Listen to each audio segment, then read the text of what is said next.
Nanginginig ang tuhod ni Olivia sa takot at batid naman ito na hindi nagbibiro itong si Tanggol sa banta nito sa kanya.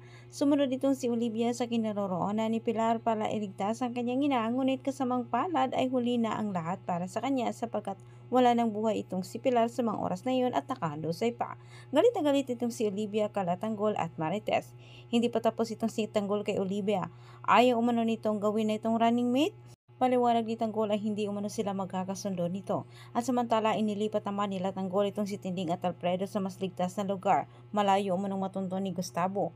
Malala ang sugat na tamo ni Ramon. Subalit ang hihinayang naman itong si Olivia bakit hindi pa umano nadido sa mga tauhan ni Pilar itong si Ramon at Tanggol.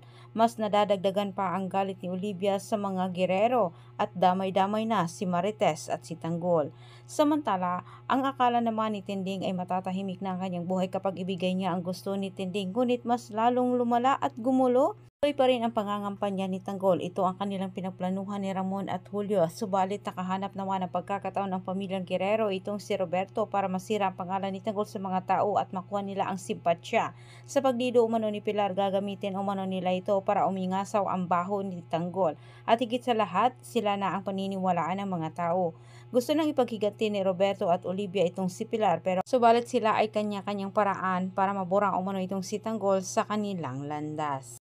Sa mga nangyayari ay tilang nagsisisi na itong si Julio bakit nila pinapasok itong si Tanggol sa politika, mas lalo umanong gumulo ang kanilang mundong ginagalawan ng dahil ito sa pamilyang Guerrero.